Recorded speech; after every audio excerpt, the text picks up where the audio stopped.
Salam sejahtera bagi kita semua. Halo, perkenalkan nama saya Hananjelika Sregar dari Prodi Teknologi Perikanan Fakultas Pertanian Universitas Sriwijaya. Kali ini saya akan membahas tentang pelecehan seksual yang tidak sepadan dengan Pancasila. Belum lama ini setelah Covid merajalela, cukup jelas pemberitaan mengenai pelecehan seksual di kampus. Bak tersambar petir di siang bolong, berita yang tersorot dari Pangkal Aceh hingga ujung Papua. Apakah ini diinginkan oleh pendidikan kita? Pasti kita semua menginginkan jawabannya tidak. Namun, mengapa ONUM tidak diberantas agar tidak menyengsarakan mahasiswa, terlebih wanita?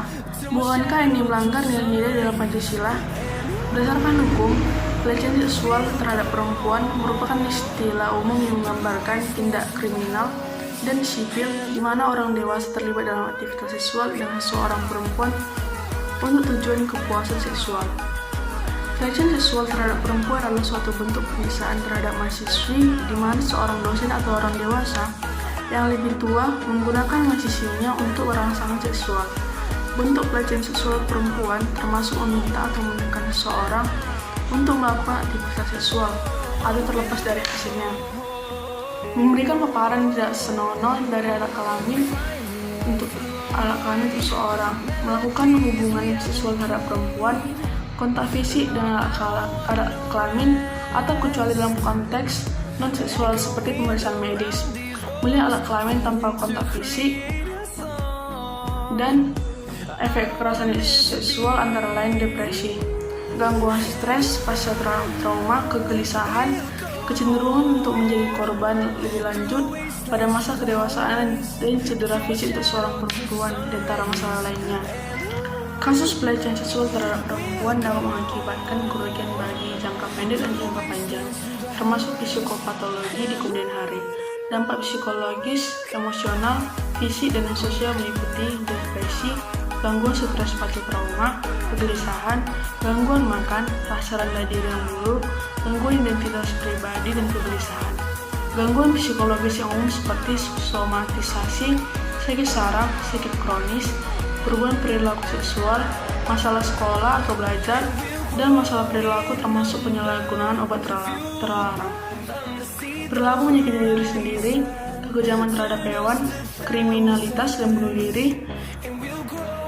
Pola karakter spesifik dari gejala-gejalanya belum teridentifikasi, dan ada beberapa hipotesis pada asosiasi kausalitas ini. Dilihat dari teori filsafat Pancasila mengenai kasus pelecehan seksual terhadap perempuan, sangatlah jelas melanggar hukum, karena bentuk penyiksaan di mana seorang dosen menggunakan anak didiknya untuk rangsangan seksualnya. Kasus ini termasuk pelanggaran sila Pancasila yang kedua, yaitu kemanusiaan yang adil dan beradab, di mana di sila ini menjelaskan mengakui persamaan derajat, persamaan hak, dan persamaan kewajiban antara sesama manusia, saling mencintai sesama manusia, mengembangkan sikap tegang rasa, tidak semena-mena terhadap orang lain, menjunjung tinggi nilai kemanusiaan, gemar melakukan kegiatan kemanusiaan, berani membela kebenaran dan keadilan. Kasus ini sangatlah memprihatinkan di mana bangsa Indonesia telah terjadi kasus pelecehan seksual terhadap perempuan yang setiap tahunnya meningkat karena disebabkan rangsangan seksual yang sangat tinggi.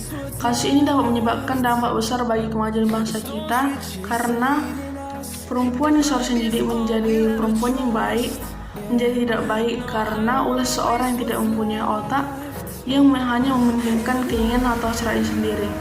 Dan juga kasus ini menyebabkan banyak wanita yang takut dan jarang untuk melakukan sesuatu karena mereka takut menjadi korban seksual, dan sebagian perempuan telah menjadi korban mempunyai rasa stres atau depresi sehingga bangsa Indonesia sulit untuk menjadi negara maju dan makmur, sejahtera, aman, dan damai.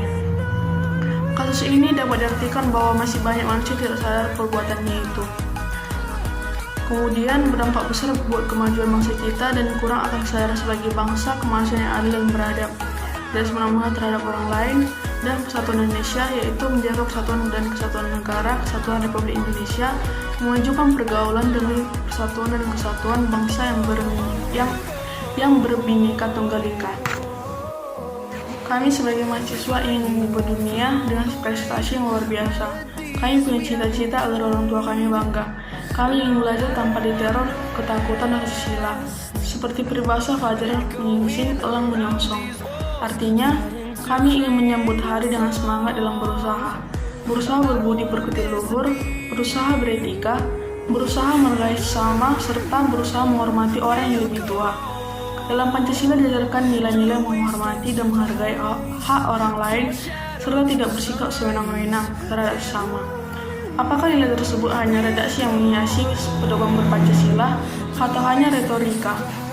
Mahasiswa adalah agen perubahan, merubah hal yang belum baik menjadi lebih baik, di mana Pancasila adalah dasar sebagai benteng pertahanan, agar tidak ada lagi melanggar nilai ketuhanan, tidak ada lagi melanggar nilai kemanusiaan, tidak ada lagi melanggar nilai persatuan, tidak ada lagi melanggar nilai kerakyatan, tidak ada lagi melanggar nilai keadilan. Itu tekad kami untuk mewujudkan kedamaian dan ketertiban dalam pendidikan.